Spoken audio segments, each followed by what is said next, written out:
Secara umum, syaitan di dalam merusak anak Adam itu melalui dua pintu.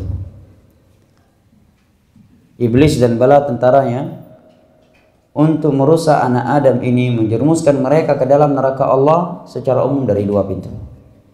Pintu syahwat dan pintu syubhat. Pintu syahwat dan pintu syubhat. Dan yang paling berbahaya adalah pintu syahwat, pintu syubhat.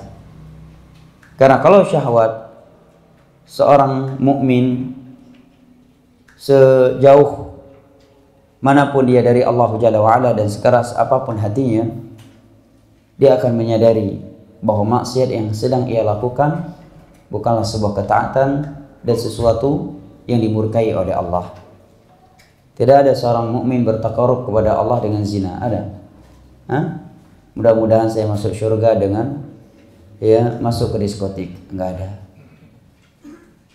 Dan oleh karena itu pelaku maksiat semakin lanjut usianya semakin berkurang maksiatnya. Tapi kalau syubhat tidak. Kenapa? Karena dia meyakini itulah sebuah kebenaran.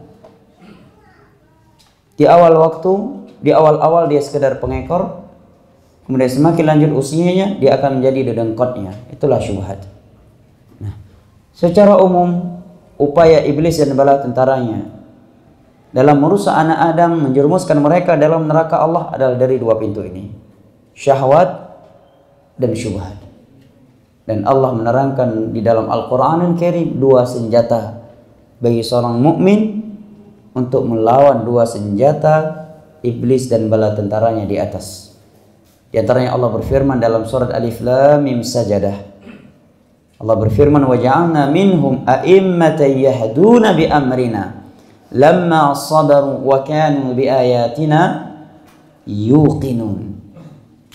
Dan kami telah menjadikan dari mereka a'immah yahduna bi amrina, panutan-panutan, imam-imam, orang-orang yang kokoh dalam agama yang dapat dijadikan sebagai panutan.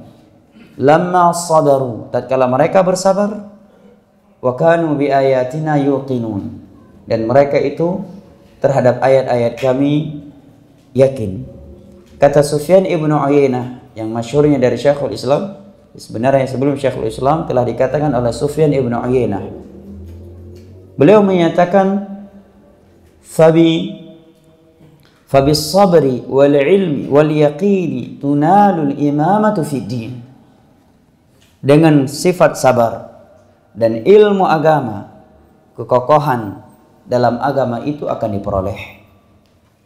Ketika syaitan menjerumuskan di seorang hamba ke dalam syubhat, maka tidak akan mungkin hamba ini terangkat dari pintu atau jurang syubhat tersebut kalau bukan dengan ilmu agama. Kalau bukan dengan ilmu agama, tidak akan mungkin dia akan meninggalkan penyimpangan tersebut kalau bukan karena penjelasan ilmiah.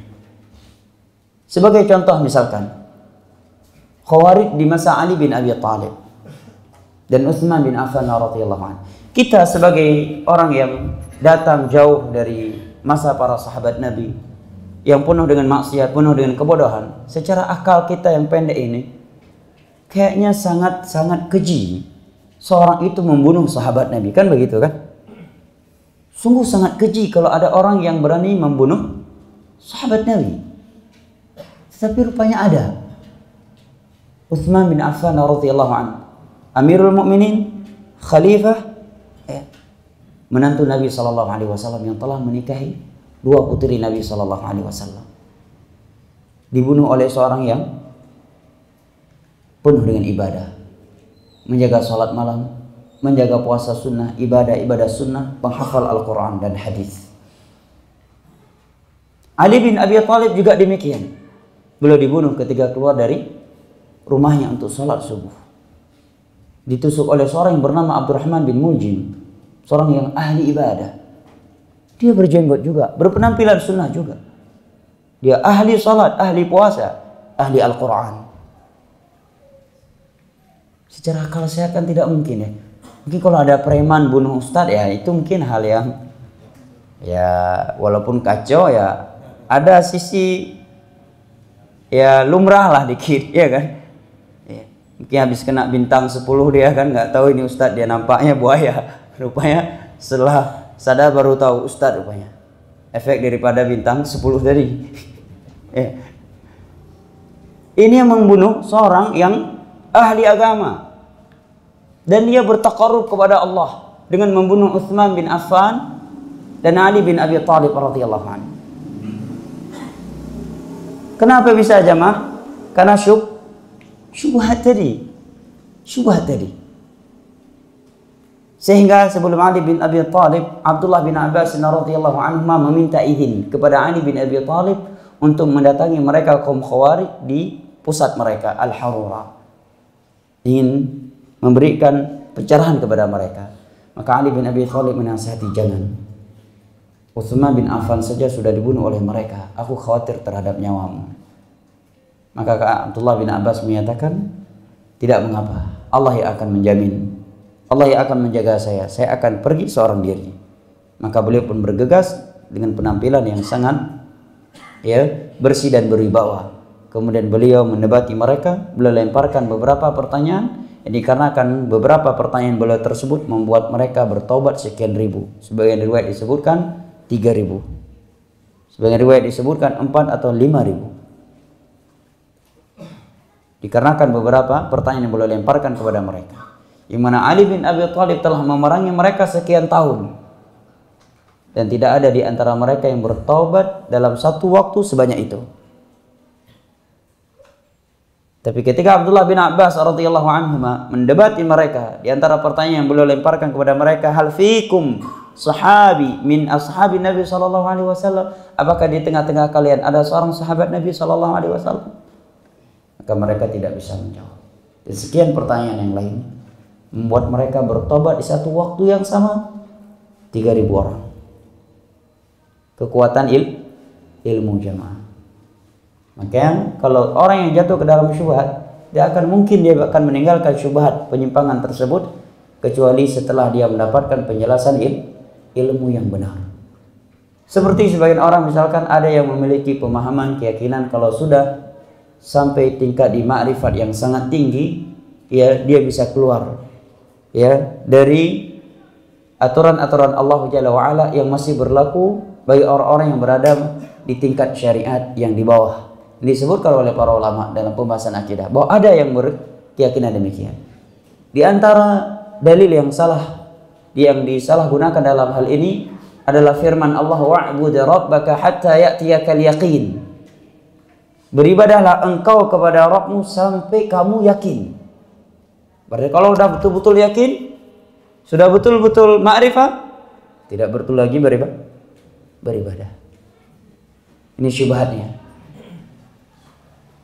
Ini masih menempel di kepalanya. Bagaimana dia akan meninggalkan ajaran tersebut? Wa'bud rabbaka hatta ya'tiyakal yaqin. Ditambah lagi dengan kisah Khidir dan Musa alaihissalam. Tuh Khidir wali Allah, nggak ngikut syariat Nabi Musa alaihissalam dan seterusnya. Ini tidak akan mungkin meninggalkan penyimpangan dan pemahaman tersebut kalau belum mendapatkan penjelasan yang benar. Rupanya setelah dijelaskan bahwa ini maksud dengan al-yakin dalam ayat tadi adalah kematian. Sebagaimana dalam surat Al-Mudaththir. Ma salakakum fi saqar? Qalu lam nakum minal musallin wa lam nakun nut'imul miskin wa kunna nakhudhu ma'al khaidin wa kunna nukadzibu biyaumiddin. Hatta atanal yaqin, adalah kematian. Sebagaimana tafsir ayat ini terhadap ayat di atas dan tafsirnya mereka para sahabat Nabi serta ulama tafsir. Barulah dia mendapatkan pencerahan. Oh, rupanya keyakinan saya selama ini keliru, tidak tepat. Sebabnya apa jemaah? Ilmu agama. Tetapi kalau iblis dan bala tentara merusak anak Adam dari pintu syahwat, maka di situ tidak ada yang bisa mencegah seorang hamba untuk jatuh ke dalam syahwat tersebut kecuali sifat sabar. Di situ butuhnya sabar. Di depannya sudah ada pintu zina dan sudah terbuka. Dia sudah dihadapkan dengan pintu zina. Pintu zina sudah terbuka. Pintu uang haram sudah terbuka. dan tidak ada yang dia takuti, tidak ada yang menghalanginya. Nah di situ nggak manfaat 30 juz Al-Quran, ya. Tidak manfaat antum bilang ya akhi riwayat Imam Muslim begini. Nggak manfaat riwayat Bukhari dan Muslim, riwayat Abu Dawud, Tirmidzi, kalau dia tidak punya sifat sabar. Ya. Walaupun dia sudah hafal 30 juz Al-Quran, walaupun dia mungkin sudah hafal Sahih Bukhari, sudah menghafal Al-Ummahat As-Sittah, sudah ngaji puluhan tahun,